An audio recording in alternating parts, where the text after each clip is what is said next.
Hi, Craig. What's up, Craig? Oh, wow. Okay. Yeah. What's up, Is guys? is that the beginning? I guess so. This is a very chaotic start. I'm gonna clap and then c.bo, then you actually start. Ready? Yeah. And Chilling with c.bo podcast. I'm your host c.bo, and I'm here with a full house today for our special Christmas spectacular Chilling with c.bo podcast. Juan and only, my usual co-host. How you doing, man? great to be back. Great to be back. I took a hiatus off last week. Just to visit up a friend of mine up in the Hudson Valley. I'm back. I'm refreshed, and I stand by my opinion of what I said about Die Hard. Okay. No, wait. What'd you think of it though? You finally saw it. Yes. Quick thoughts. Great movie. Really action packed. I can see why people love it so much because it's like a cheesy 80s action thriller. But I just like Hans Gruber is supposed to be a German, yet he has a British accent and comes in and out of the German dialects, right? It's not the best German accent, but Alan Rickman's, Also, the FBI and the chief of the police are the most inept people in this entire movie. Like, it's really disappointing, like, how stupid these people are. Like, if this is how the actual American police force really is, I can understand why people are so fed up, among other reasons. But because of Die Hard as well. Oh yeah, and like I remember I was watching a Family Guy, and Joe Swanson on the show goes, we were just watching Die Hard and commenting on how it's not that realistic from real life. I mean, John McClane coming out of his jurisdiction and blowing up a bunch of terrorists without having to file a single bit of paperwork, so unrealistic. But overall, great movie. I loved it. And think of the dad from Family Matters. Oh yeah, my God, I love him so much. I will always know him as Carl because I love him so much. Family Matters. Do we know his name? Carl Withers, I think. Oh, his name is Reginald Vell Johnson. Reginald Vell Johnson. Oh my God. Very much not Carl Withers. Carl Weathers is Apollo, aka Apollo Creed. Yeah. In any case, I love him so much. Like, the show Family Matters was legit a low-key Nick and Night banger growing up, so I'll always remember him for that. And overall, like, I still stand by my argument that that Die Hard is a Christmas movie because it just kind of brings the family together. America against the terrorists. Feeling you're rooting for like the one dude, everyone who wants to be like that action superhero star. You get to see yourself on that screen.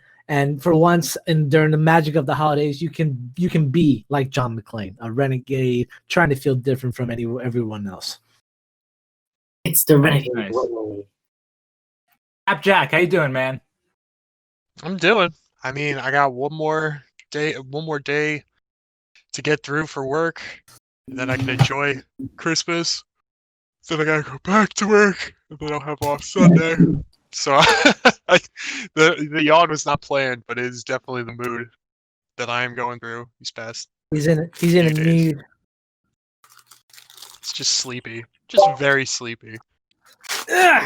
Sorry guys, I'm just eating some Godiva right now. Oh no, it's just the perfect audio medium. Go ahead, give us some ASMR with that. Wow, that's hot. But yeah, that's it. That's it for me. Pedro, how you doing? Pedro, what's up with you, man? Oh, I'm not excited for holidays, but I'm excited to start my semester for my associate's degree in teaching on the 19th of January. Interesting. All right. That's gonna be exciting. Yep.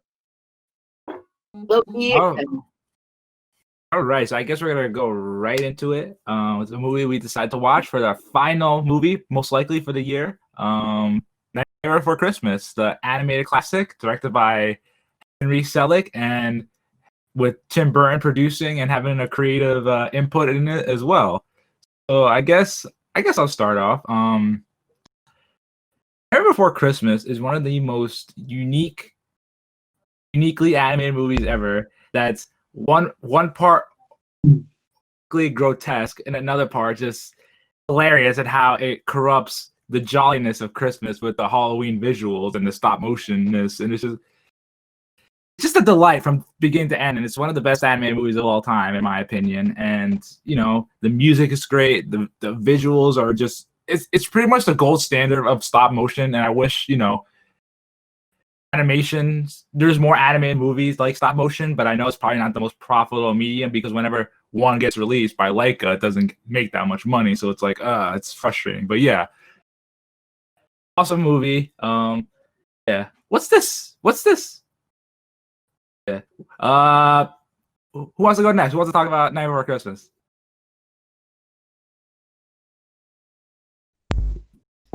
It's up to whoever. I don't know.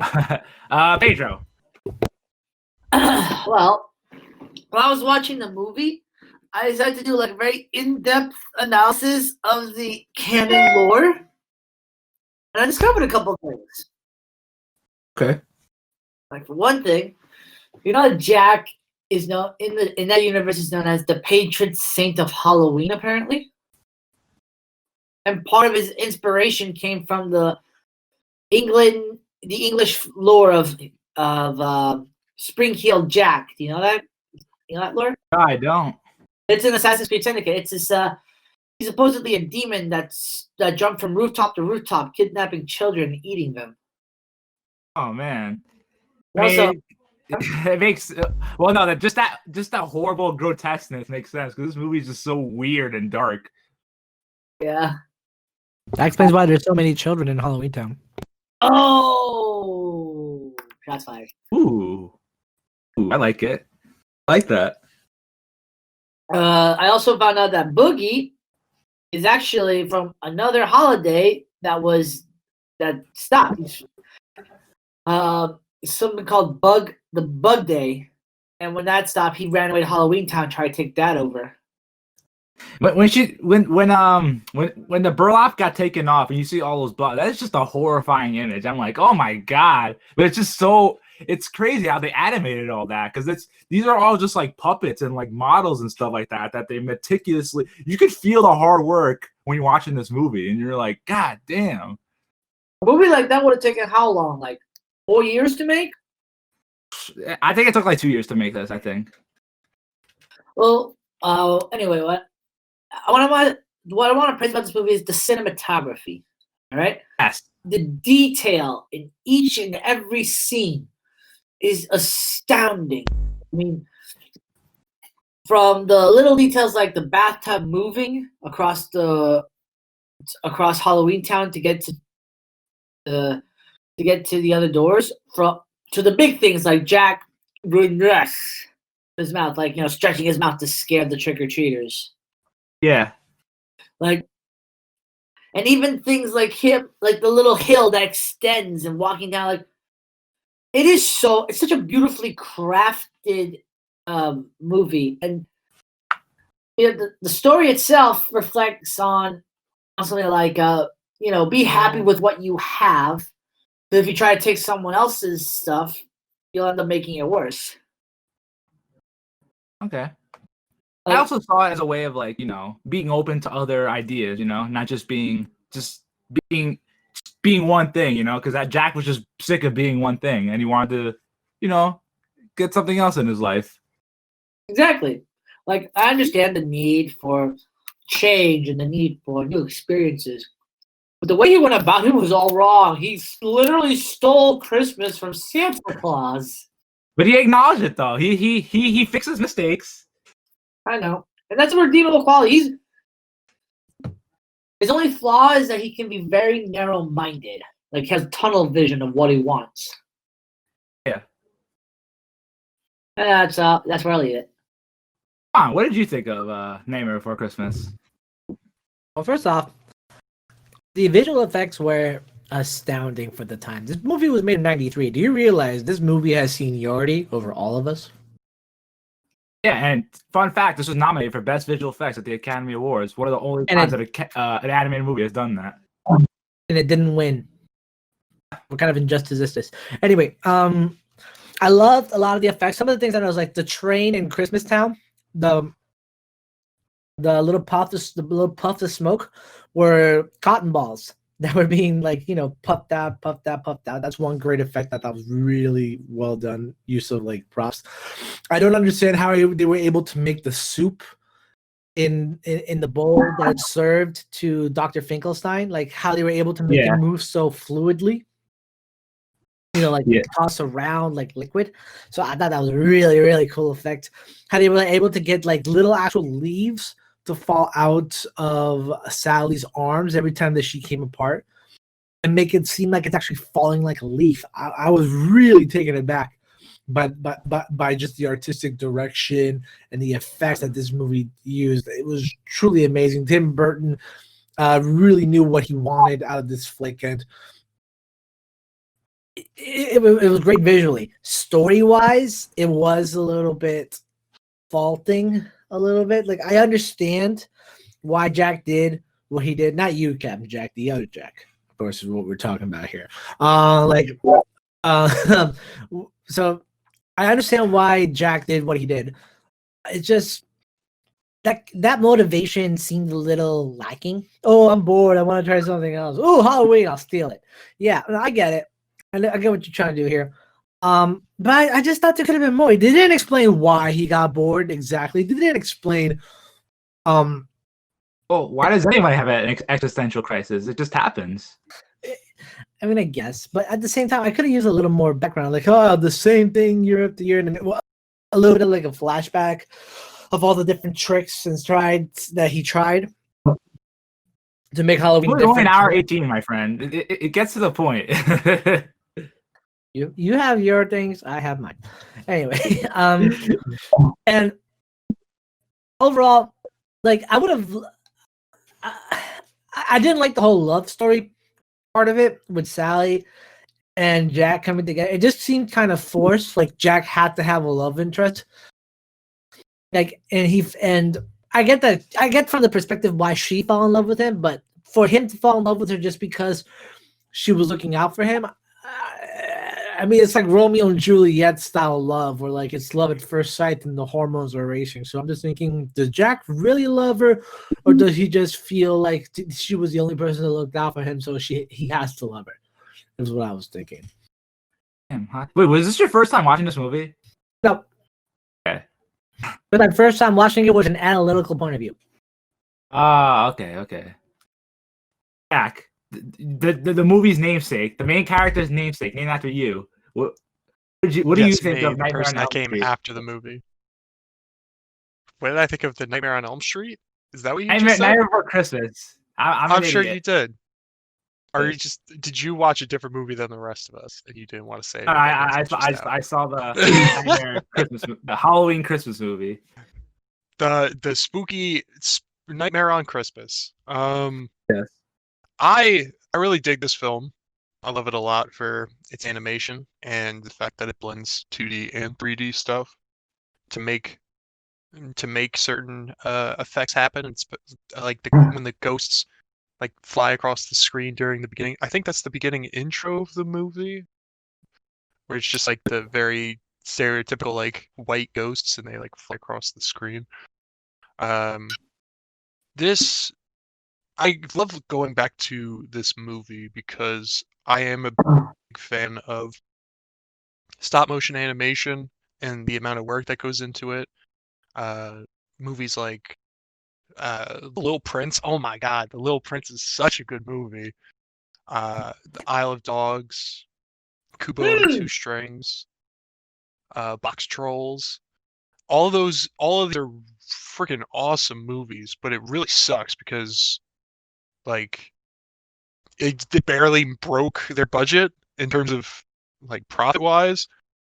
So like, for example's sake, The Little Prince was $77 million and made $97 million.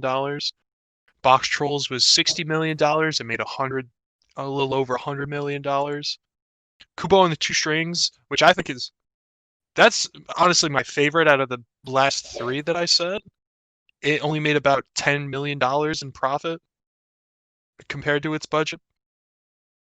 Nightmare Before Christmas though is one of the few movies that upon looking at other stop motion films, is the only one that like has made the most kind of money with its budget of $26 million, making $91 million. It's probably made more money since then from merchandise, cable viewings, and all that, and it being on Disney Plus too. Yeah, so it's really interesting seeing that like this was such a huge success, but everything after that, all the stop motion movies afterwards that also carry like some would say even better narratives than The Nightmare Before Christmas, and the production values are even higher. Like they're not making as much money, and it sucks because this is one of my favorite forms of movies, and I feel like there are a lot of really cool and awesome things that you could do with stop motion that you don't traditionally get to do with just animation or just like CG stuff. It's got texture and it's got weight to it, and it just has a certain feeling to it that is, I don't know, it's an aesthetic that I really dig.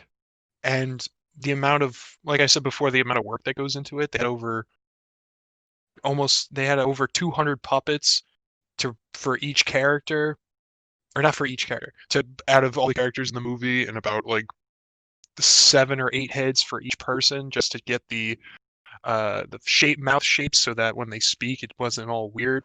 So that's about 1,400 heads or something like that. And just like this, they had 20 different sets made for each scene that was in the movie.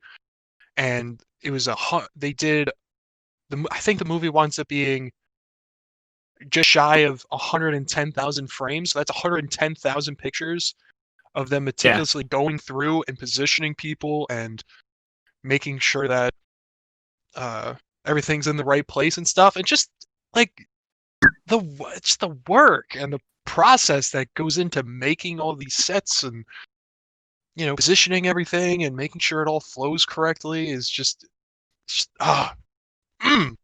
it's so good.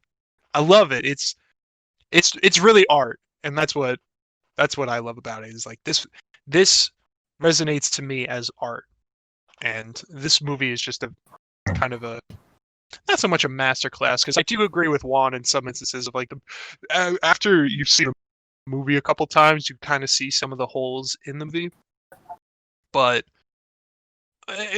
as like a benchmark for a quality of stop motion animation movies, this definitely sets a bar. And I know there's things prior to this. I think there's stuff like Wallace and Gromit and all that, like the claymation kind of stuff predates this a little bit.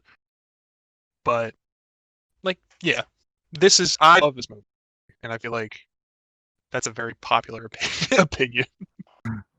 I mean, it pretty much influenced the whole generation of like punk kids and scene kids and all that. For a good reason. They still sell Jack Skellington handbags and gloves and hats and shirts. Like, this guy's still popular after 27 years. Yeah. And, there's a certain type of person that you meet whose favorite, you can tell their favorite movie is Nightmare Before Christmas. Actually, I feel like this movie like blew up like in the mid 2000s while we were like in middle school, like because it was on Disney Channel and like ABC Family all the time, and just it's kind of like Hocus Pocus as well. It just kept growing and growing and growing. Oh, what a great movie! I never saw. I love Hocus Pocus. You never saw Hocus Pocus? We could have watched it. What are we doing? Life finds a way. Speaking of that, fun fact, Juan, this movie lost Jurassic Park, which is kind of like, okay, I understand, because at the time, the T-Rex in Jurassic Park was just insane. Yeah, no, okay, I understand why it lost the way it lost. It's still good now. But couldn't it have won at least like Special Achievement Award? Yeah. No, more like couldn't it have just won like Best Animated Film? That award wasn't invented. I don't think that was a category at the time. Wasn't a category, unfortunately. All right. Apologize to all the kiddies at home. These motherfuckers. If it was at least a couple years later, it probably would have. I could see that. Agreed. They didn't create it till like 01, I think. And the first animated movie to win it was Shrek. That makes sense. Shrek is legendary, though. A true masterpiece. Yeah. Shrek, recently, Don't care. justifiably got preserved in National Film Registry, which is I agree with. You Wait, know- did it really? A movie special, like truly special, when it's like, okay, we want something to archive an era of cinema. A movie about an ogre falling in love with a princess. Yeah, put it in there. Well, that and Toy Story are like the two movies that started the CGI wave. Like Toy Story proved that it was possible, but Shrek proved this is gonna stay. Like, Shrek refined it. Like it showed, like, oh, Toy Story did this. Cool, I can do it better and funnier. And then bring in Eddie Murphy, Mike Myers, Cameron Diaz, John Leguizamo, maybe John Lithgow. John Lithgow, and I'll show you how you can do it right. And they did a split. I might actually rewatch Shrek just because of this conversation right now. But let me ask this question, guys: is Nightmare Before Christmas a Halloween movie or a Christmas movie? Are we gonna? I go with the stance of it'd be both. Jack, is this a Halloween movie or a Christmas It's movie? a Thanksgiving movie. Oh, shut up with that It's a noise. Thanksgiving movie. No. You watch between. You watch it in between. Jack got the right idea. It takes place in Halloween Town, okay, and it invades Christmas. Makes sense. You can't watch that on a biased ground. You got to watch it on a neutral holiday, and that neutral holiday is Thanksgiving because it's on all of them. Why can't it be watched on both Halloween and Christmas? It's basically covering the same thing. Why do you got to limit it to holidays then? Why don't we just watch it all the time? We can just watch it all the time. It's a movie. You can do that. You live in a country where you can do that argument is not fun. Huh? Okay, fine. Well, I'm sticking with Thanksgiving. Yeah. Thanksgiving's the holiday in which I watch Nightmare Before Christmas. Same here. Rachel, is it you think it's a Thanksgiving movie? Definitely. Okay. You people are Thanksgiving needs movies too, guy. Huh? I'm gonna sound mine that it's a Christmas movie. I'm putting my foot in the sand for that. I'll put it in just it's for both the Halloween and Christmas holidays because it's flexible enough for both. You be you, Pablo. Let me ask you this: what world did you want to see? Like, what tree did you want him to enter besides the Christmas world? Independence Day and the Independence Day one, just because I kind of want to see a bunch of. You remember that movie American Force Go? American? I never. It's made by the people of South Park, and it's like entirely about puppets. Oh, American World Police. Do you know what American World Police? Yes. That's the world that I think is behind that door. I was thinking Idiocracy. No, because imagine like it opens the door and you go, America, fuck yeah, here to save the motherfucker, yeah. I think you'd be terrified. I'd be laughing my ass off. How are you, Jack? What world did you want Jack to go into the most besides the Christmas world? Like, it was right there, but he went into the Christmas world. I was really, I guess the St. Patrick's Day door. It's a three-way tie between, because I kind of want him to go through all of them, but it's mainly like Thanksgiving. It's either Thanksgiving or St. Patrick's Day, because I want to know what the hell people would have had in mind for those holidays. Because they're just like, because it just seems like real life. And then there's the Valentine's Day door, which is like, is that just like a wholesome place? Is it just people that are really in love with each other? Like, what kind of world is that? Going around. I'm thinking Fairy World. It looks like Fairy World. A bunch of bed springs bouncing, people screaming. You all know what's going on there. Yeah, Pedro, what world did you want to? What world did you want to see the most? I want to look at the Easter Bunny world. Yeah. Because, they brought the Easter Bunny. I'm like, what does it look like? Is it just a meadow with eggs from mountains and sunshine and chocolate river? I mean, that would be any kid's dream world, to be honest. And I would want to live there if it meant I could eat chocolate and play with bunnies all day. See, I wanted to see the Thanksgiving world. Is it just a bunch of turkeys running around in like a Right? colonial America with pilgrims and Native Yeah, Americans? like is it just the 1800s? And for St. Patrick's Day, is it just like an American like Irish holiday? Is it just Americans bring to be Irish on like in March? What is it? I want to know. And what's the other door? I would like to imagine that, like, behind the Thanksgiving door, it's just like a full-on scale war between turkeys and pilgrims, just trying to like determine like what the holiday is all about. And But definitely fit in with this grotesque world of Nightmare Before Christmas. But just imagine a freaking turkey sword fighting with a pilgrim, like while there's like explosions in the background. Turkeys firing like machine guns, like from the side, and something like that. Pilgrims dropping bombs. I think that'd be awesome. Let me ask you this: would you like to see some type of continuation where we see these holiday worlds? Maybe not a sequel with Jack Skellington, but just like multiverse movie, Nightmare Multiverse. Nightmare Before Thanksgiving. It happened. No, I wouldn't. Mainly because the world make it happen. The world is just the world itself is just so good for Nightmare Before Christmas. It's a niche kind of movie. Not everyone can get into the groove of it, and trying to exploit it into like a mainstream success, like a lot of other cult films have become in today's modern day age, which has ruined the magical appeal that it carries. But is it exploitation if it's good? Regardless of quality, I think it just ruins the integrity of the film. I think we should take what. Well, it's. Sorry, continue. Jack seems like he's thirsty for more.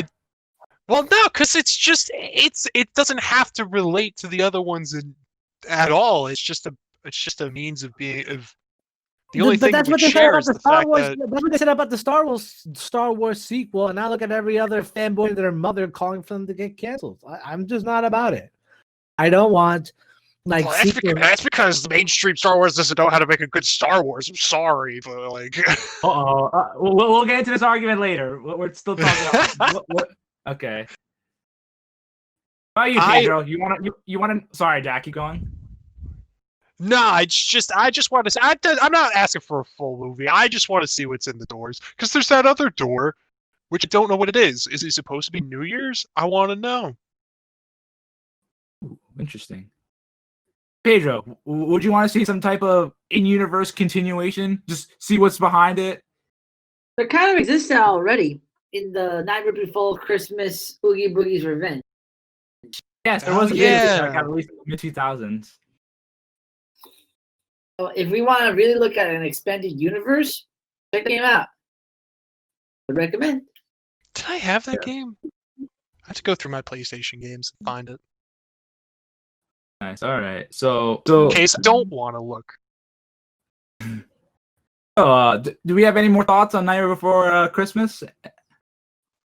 I give it a 7.5 out of 10.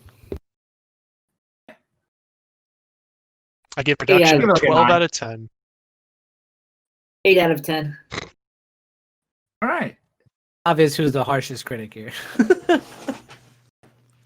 You guys are animation fans too, like. I take my animation very seriously, from story to design. I take it all very, very seriously. All right. So next week, there's no podcast. We're taking a break. We'll be back sometime in January. But our next movie will be Woman 84. Before we continue, can I just say one thing? Paul and I were talking about this while I was cooking the chicken, and just to put a pin in it for a Valentine's Day themed movie. How about The Corpse Bride? Okay, I would be down. It's a good movie. It is one of my favorites. You like it better than this? A lot better, yeah. Ooh, I This saw story it makes once. more sense.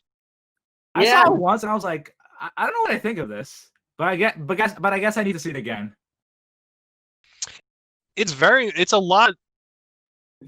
It is a lot darker in terms of the story, but I think it's because it sticks to that. It makes it a little bit. It's well grounded because it's all about like a corpse falling in love with a man, and then the man falls in love with a corpse, and it's all crazy. Let's save the corporate commentary for when we actually watch it. All right. I'll talk about it all the time. So our next movie is Wonder Woman 84, and we'll be back sometime in January to talk about it. Jack, I will give you my HBO Max, and so you can watch it. Woo! Wonder I'll Woman! actually be watching it in the theater. Yeah. Ooh, Enjoy, fancy brother. lad. Yeah, and I'll watch it at home as well, just to get some mileage out of my account. Yeah, Nice. it's gonna be a good time. There's gonna be lots to talk about. Yeah, it comes out this on this Friday, Christmas. On Christmas? Ugh. Yeah.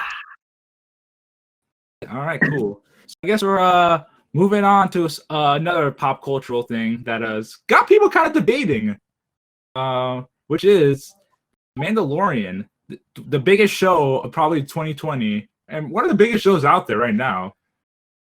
And Juan, you finally caught up to it. Pedro, you finally caught up to it. I'm caught up to it, and Jack knows what happened. So I guess we'll start up. So, what did you think of season 2 of The Mandalorian?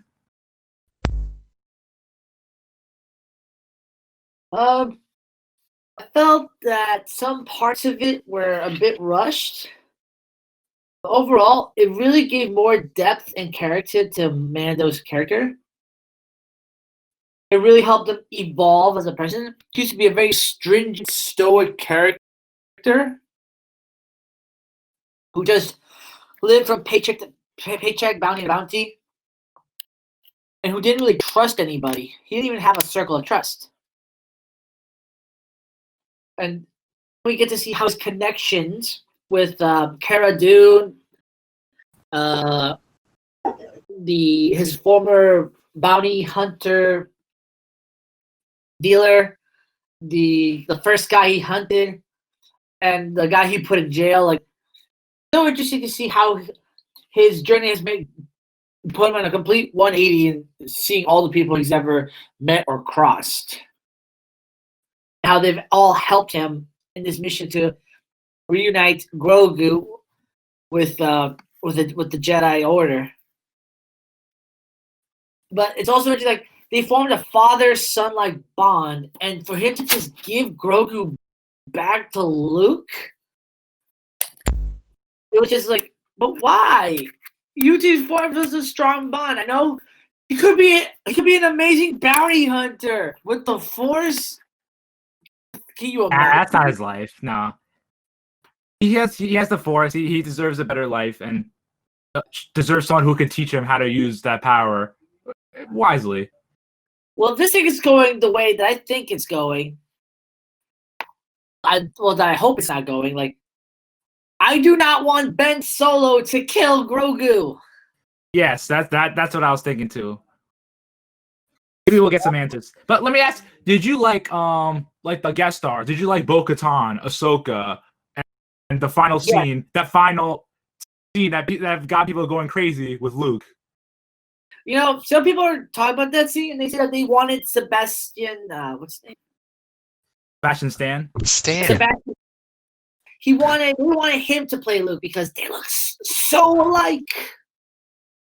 And that would have pleased a lot of fans because a year or two back, people made the comparison of how Sebastian Stan looks like a young Mark Hamill. It does. So that would have been a role made in heaven for him. But there are talks of putting Sebastian Stan as a Luke Skywalker. See what happens in the future. Overall, great season, great story. I love Mando's evolution from a stringent religious zealot to a basically a person, but now one with a big responsibility. He is now Mandalorian. Yeah, that's where it's gonna go. Yeah. And to think that like the person like he either has to fight Bo-Katan or Bo-Katan has to swallow the hard pill. Yeah, that's gonna be interesting stuff. See what happens with that. Juan, what did you think of the Mandalorian?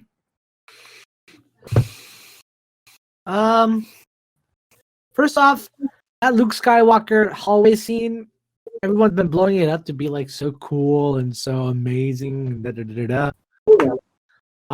Personally, for me, I thought the Darth Vader one will always be the best one out of all of them. The Luke Skywalker one was a little slow paced. Like it was a little slow paced, a little slow moving, and plus, these are droids who are designed to have perfect aim. They're not stormtroopers who can hit the side of a fucking barn. So, like, come on, be a little more realistic in the lightsaber deflection. That's one.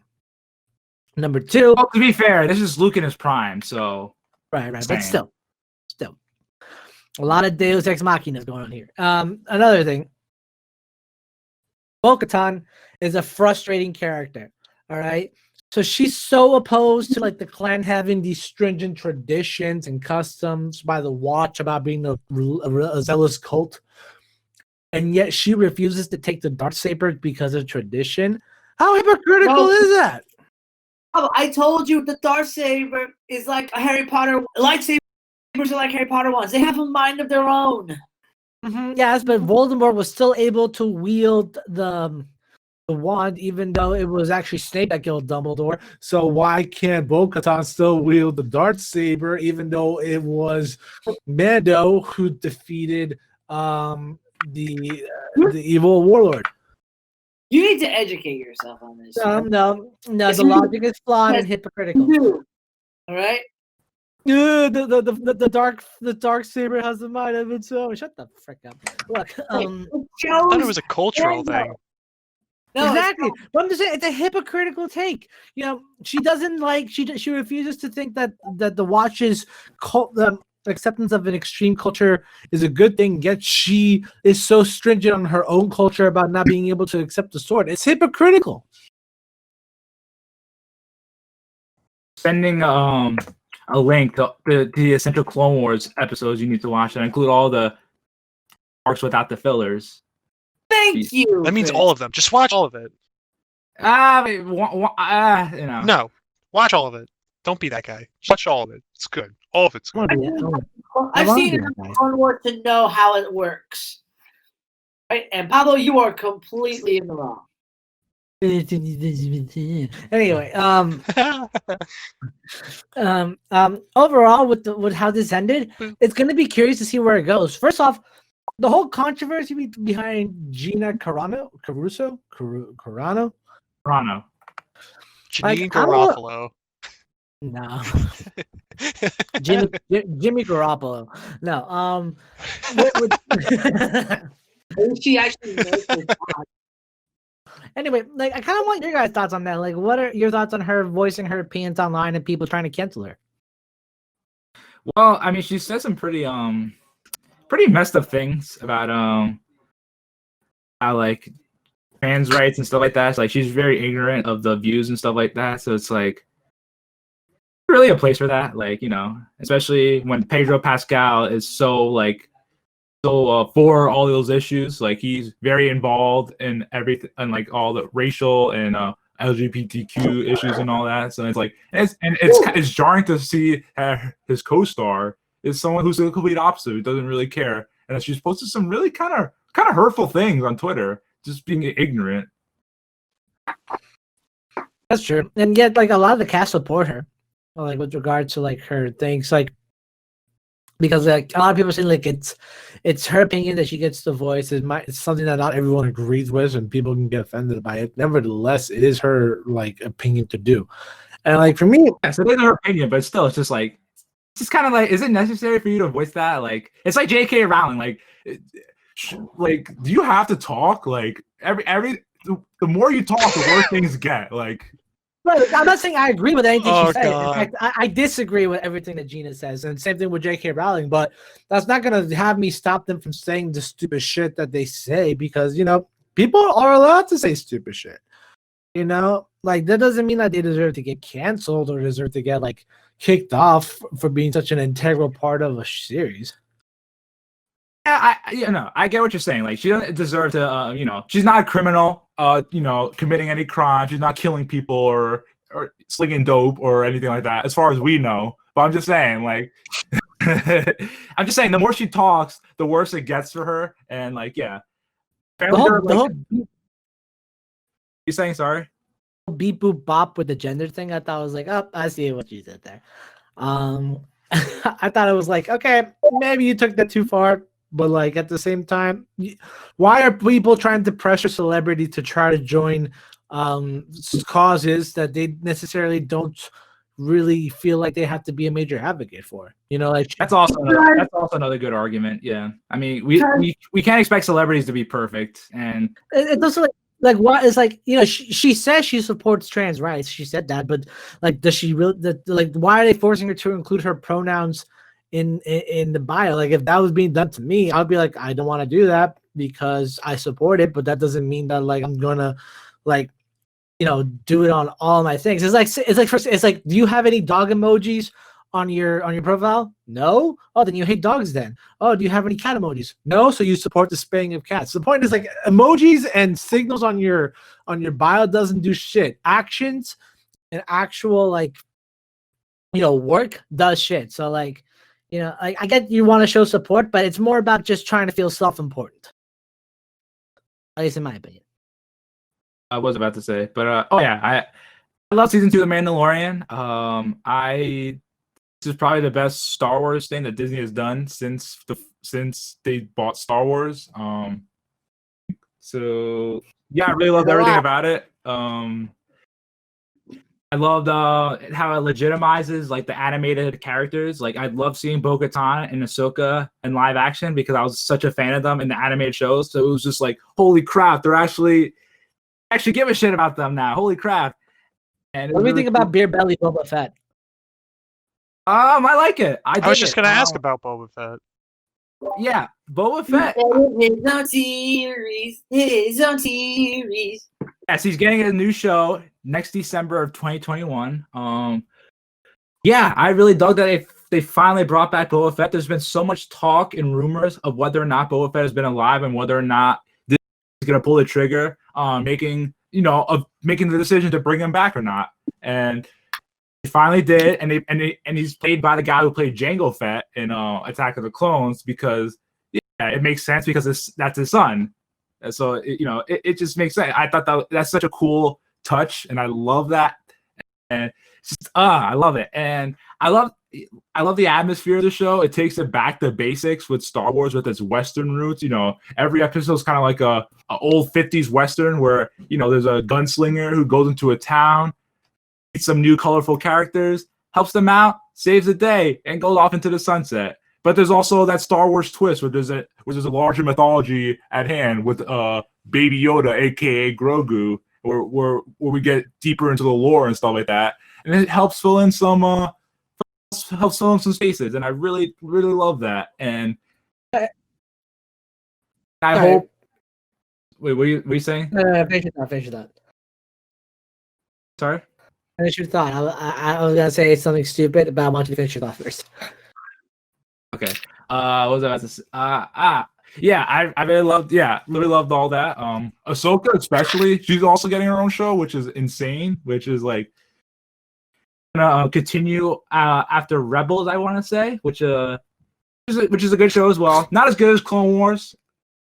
It was good. Yeah, I love that. And yeah, I thought the Luke Skywalker scene was incredible. But except the de-aging CGI, which is really frustrating that they keep doing this. Like, the mouth is just stop. soft. Just stop.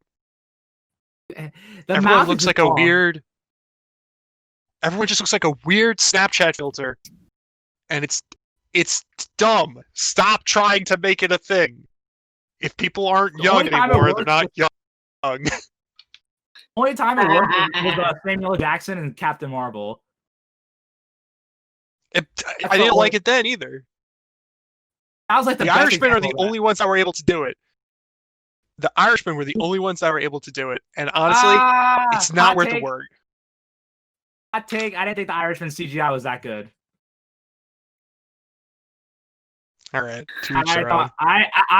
It was. I thought it was just like, oh, Robert De Niro still looks old. Like he does not look younger. It just looks like he's a bit cleaner. They just ironed out his wrinkles. That's it. Like it just yeah.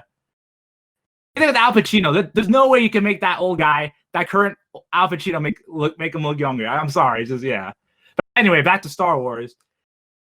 That Luke Skywalker scene, and I love how even though Luke Skywalker appeared and did his thing, the biggest thing at the end was still Grogu and Mando just saying goodbye to each other, and little Grogu just touching his face. Oh my god, the music swelling up, the score was just loved it. Now wait for season 3. I'm just gonna go more into Mandalore, which yes, I need that because we need to go to more funky, weird planets in live action Star Wars because I feel like the sequel trilogy kind of deprived us of that because it was just regular, lands. I want a Coruscant, I want a Mandalore, I want a Dathomir, but we didn't get that. So yes, wait, but it's not gonna come out till 2022 after Boba Fett, which is a little sad, but the wait will be worth it.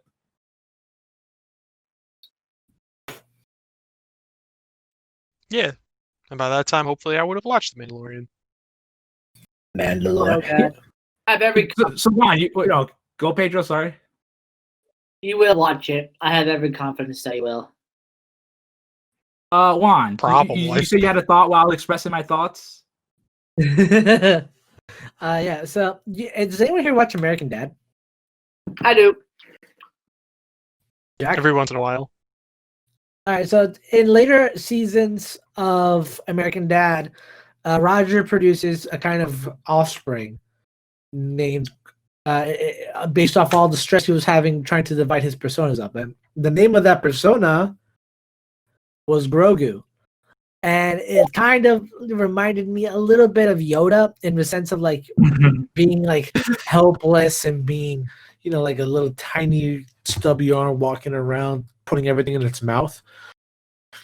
And I'm just like, did they literally just copy off of American Dad, even the name, and just brought Baby Yoda into this? Look it up. Hold on.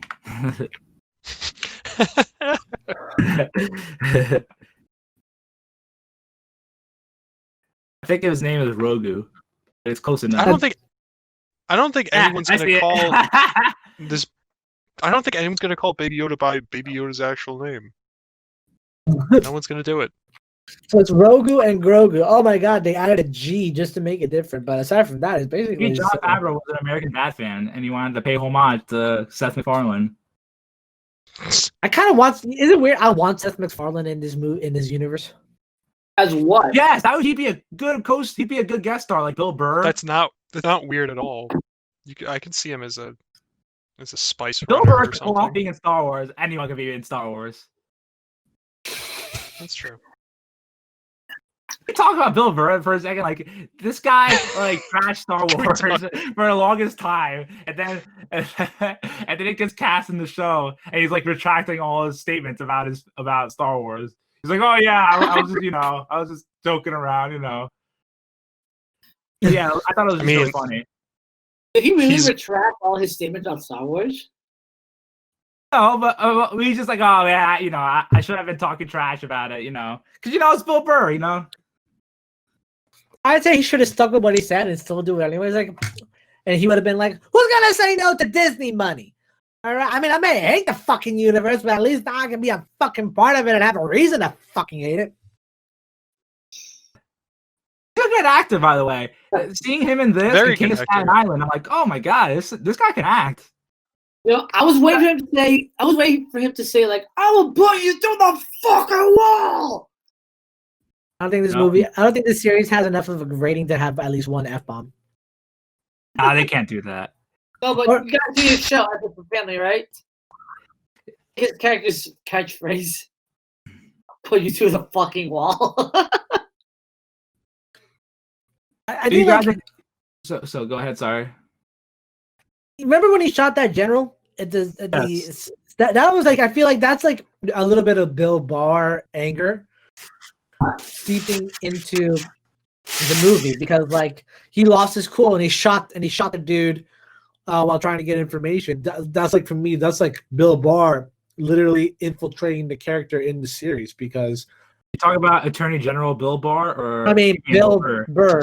Burr, excuse me. Hey, I would have put it past Bill Barr to do the same thing. Anyway, in any case, I like that he got so involved in his role and that he had. It looked like he had fun doing what he was doing.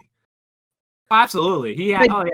This is one of the few times, or this is one of the few series I can imagine people having so much fun doing. Like Pedro Pascal, I know that that's not him under the helmet. I get that. It's not always him. They always have like a body double. 50-50 him and someone else. Exactly. But even when he's under all that armor and stuff, I can't imagine. It's like, oh my god, I'm wearing Mandalorian armor. I feel just like Boba Fett. Like that's like a childhood dream, I would think, for some people. Yeah. And Bill Burr is one of the rare people who got to see, Pedro take off his mask. And yeah. Well, now everyone's seen it. Well, yeah, but I'm talking about at the time, it was like, whoa.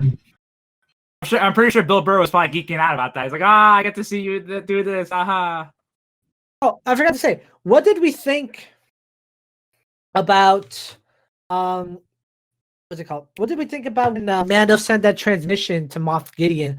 That was basically throwing the speech that he gave at the end of season 1 right back at him. I loved it, man. It was just I forgot about that, to be honest, because I saw season 1 when it came out, but just like I loved it. Yeah. Pedro's the one that reminded me of it. I definitely need to rewatch the whole show over again. It's short enough too, so yeah. Once I watch something I never rewatch, stays in here. Never look back, as I always say. Yes. So, any final thoughts on Mandalorian season 2? Nope. In fact, Nope. I actually have to split. I gotta head to work. All right, Jack. Uh, Let me ask you one last thing. What is your New Year's resolution for 2021? Since this is our last podcast of 2020. It's to watch The Mandalorian. All right. That's really it. And any good plans for Christmas? It's simple. It's simple and attainable. No, I'm gonna be lazy. I'm gonna hang out at home and enjoy the fact that I don't have to go to work. Maybe I'll play some games. Maybe I'll play Cyberpunk for the first time in a week if the world is stopped. If the company hasn't imploded on itself. I love how Jack has been waiting for so long to play this game, and now he's just like leaving it on the side. I have to like.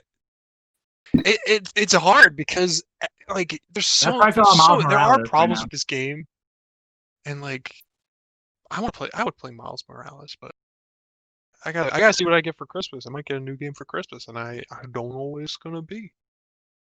You saying I got you something? I hope Santa got me a Switch. That would be really cool. But in the meantime, I'll see you guys Jack. later. Thank you so much for being on this podcast in 2020. I'll see you next year. Later, Jack. Yo. Oh my gosh! Happy New Year, boys. Happy New Year, Jack. Happy New Year, man. All right, guys. So I guess we're going to our what we're doing for Christmas. What are you guys doing for Christmas, guys? Staying home. So I don't know if you play this at home, c.bo, but like my family and I have this tradition called 3PS. It's a game that you start on the 7th of December and it doesn't end until New Year's, where the goal is you have to get your foot in between someone else's legs, yell out the phrase 3PS, and you get a point. And you have to accumulate the most points by the end of the year, and if you win, you win. That's it. You're in bragging rights for the rest of the year. And this has been a tradition in the Guarin Camargo family household for at least 16 years. We used to bet money. Yeah, we used to bet money on this game. Wow, that sounds like a lot of fun. Me, I am gonna be just chilling, chilling, getting some presents, and yeah. If you could ask Santa for one thing, what would you get? I really don't need anything right now. I guess just to be extra, like don't put me on the priority list, Santa. Get everything else what they need first. But if you get to me, get the PS5. Why not? Of course. But I'm not on the priority list. Get everyone who needs presents first. Get everyone who's yeah.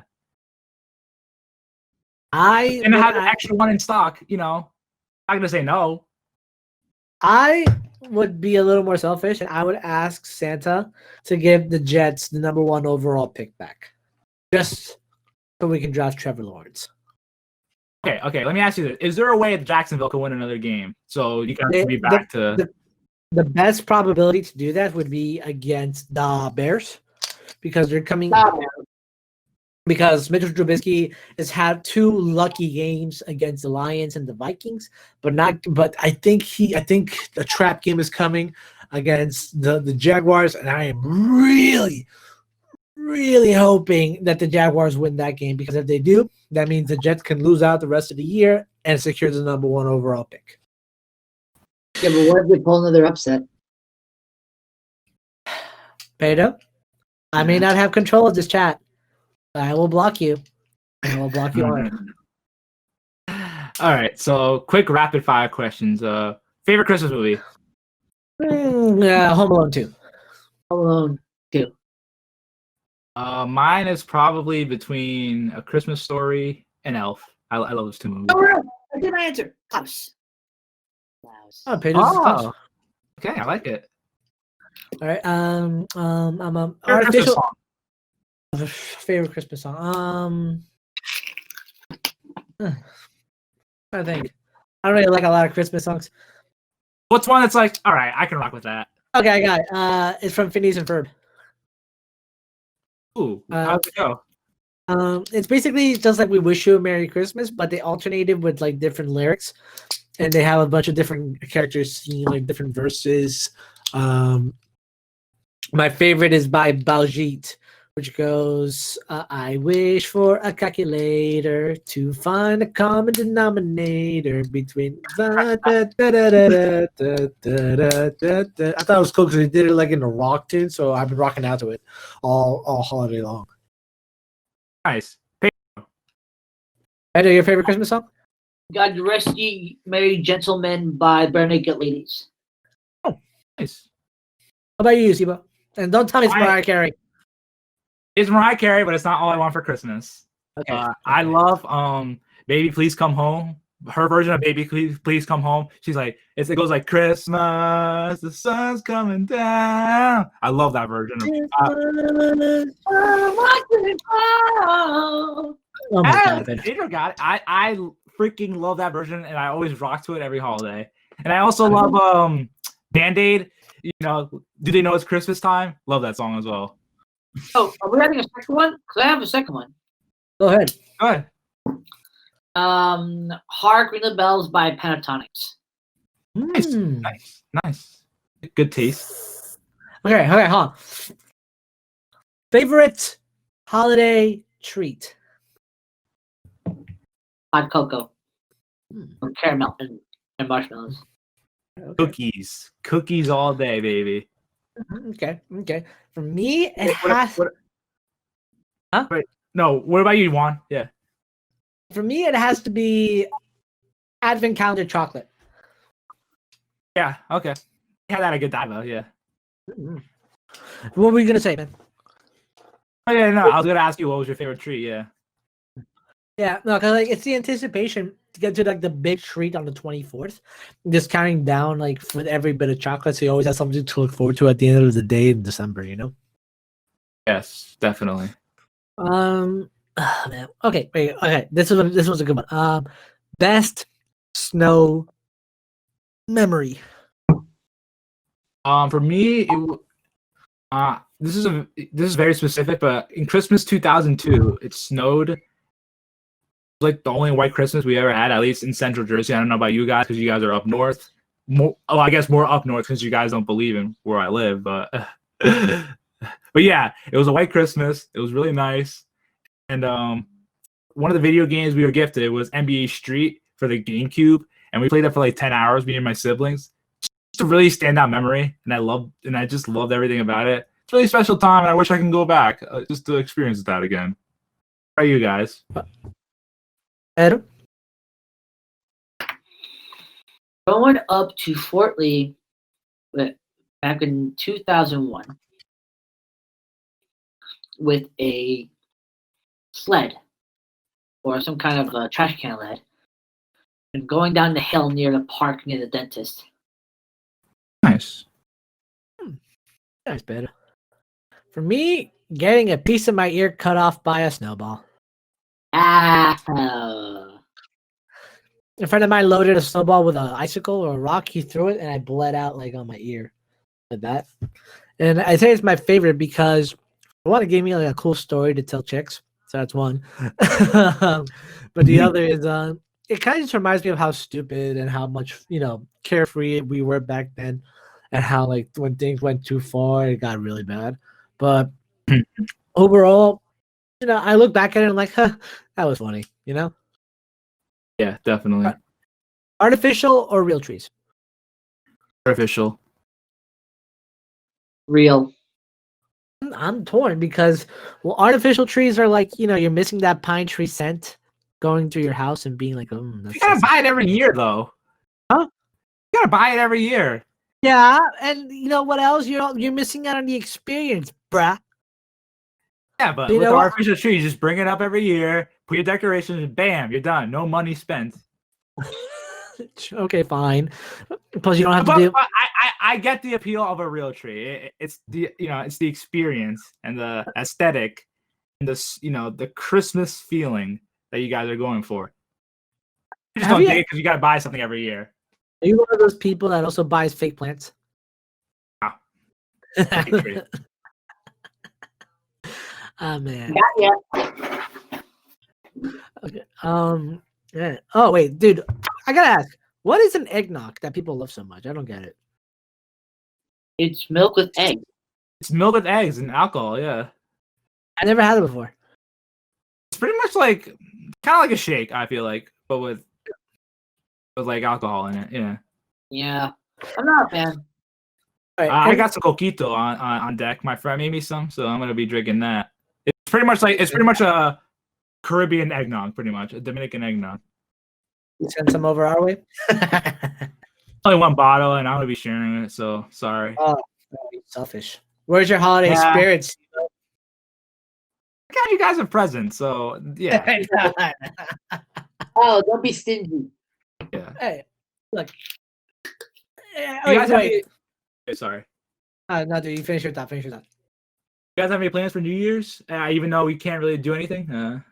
No, again, just staying here with the fam, enjoying everything on TV going on. I'm not going out there anytime soon until I can get vaccinated. That's like the mid thing. There's gonna be a ball drop this year. I think It's so. gonna It's be just, virtual. I think there's going to be an actual ball drop, but no one's going to be around to watch it. There are Like only the Macy's Thanksgiving Day parade. Exactly. 100 people in. Okay. Yeah, that's smart, but still, it's like, yeah, it's just so crazy how this year, like, how this year started to how it is now. It's just like, holy shit, man. I I know, went like- through all that.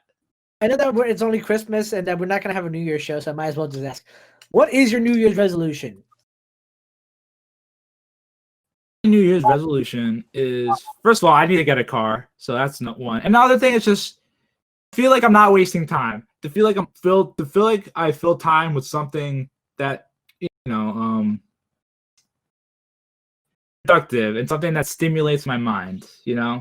Like what? I just want to do a variety of a lot of things. I want to grow the Chilling with c.bo podcast and the YouTube channel.